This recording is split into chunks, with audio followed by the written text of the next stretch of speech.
어떻게 해요? 저주를 또 부어주니까 또 가난해지고 또 병들고 또 삶에 어려움이 계속 생길 거 아니에요? 그러면 하나님을 기쁘시게 할 수도 없고 내 자식들이 하나님 안 계신가 봐. 우리 엄마 저렇게 완전 망했어.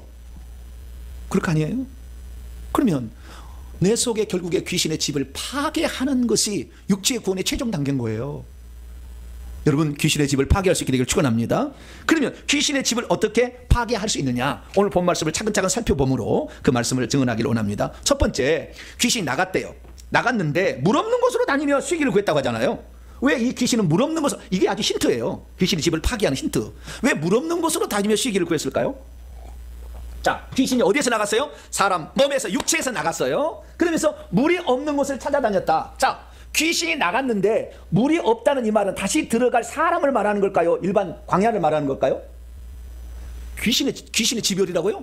사람이라니까. 이 집에서 나갔어. 그러면 딴 집에 가야지. 내가 오늘 이 집에서 나갔는데 노숙하러 다녀요? 아니잖아요. 공원으로 갈 거예요? 그게 아니라 또 다른 집에 가야 되잖아요. 그러니까 물 없는 곳으로 찾아다녔다는 것은 자기가 나갈 수밖에 없었던 것이 물이 있었기 때문에 나갔던 거예요.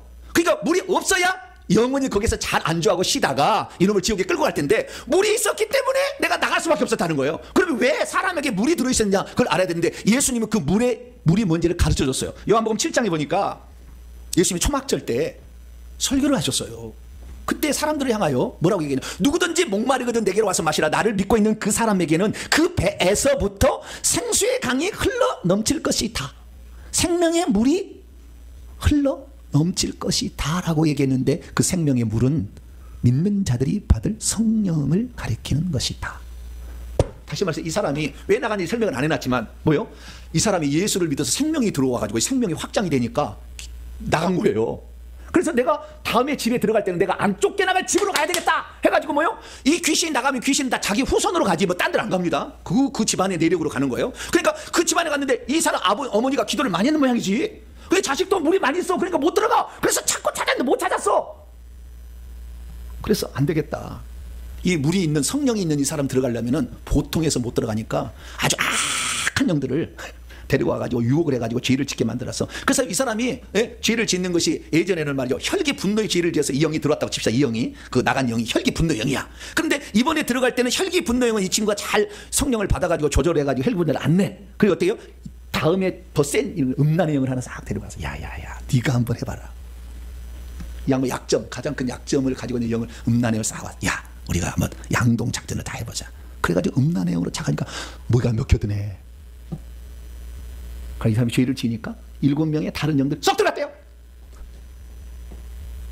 쏙 들어가게 되니까 어떻게, 예전에는 영이 하나밖에 없었고 뿐만 아니라 그 영은 한쪽 계열이잖아요. 혈기 분노라면 한쪽 계열. 이번에는 음란의 영, 시기 질투의 영, 가난의 영, 질병의 영, 많은 영을 갖고 와버렸어. 그러니까 나중에 병이 좋아지지 안 좋아져요? 안 좋아질 수밖에 없지. 그럼 왜 이 귀신이 다시 그 집으로 들어가려고 했냐? 자기의 집이 있었기 때문에 그런 거예요. 그러니까 우리가 여기서 해야 될 일은 뭐냐? 귀신이 나갔을 때 다시는 우리에게 못 들어게 하려면 집을 부셔버려야 돼. 할렐루야. 거할 집이 없어야지 안 들어오지. 거할 집이 있으니까 근데 거기라도 들어가야 되겠다라고 이렇게 다시 온 거 아니에요. 그래서 저와 여러분은 귀신의 집을 파괴하는 수준까지 올라가시게 되기를 축원합니다. 그럼 왜 사람의 몸이, 육체가 귀신의 집이 될 수밖에 없었냐? 그것은 아담과 하와의 범죄로 말미암아 된 거예요. 왜? 선악과를 따먹었는데 선악과는 나무 실과에다가 뱀을 확 붙여서 화려하게 만든 거였어요. 그걸 먹어버리니 귀신이 들어온 거죠. 육체 속에.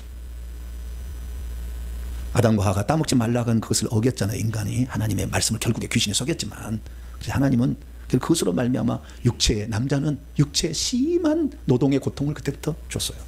땀을 흘려야 너의 소산을 먹게 될 것이다.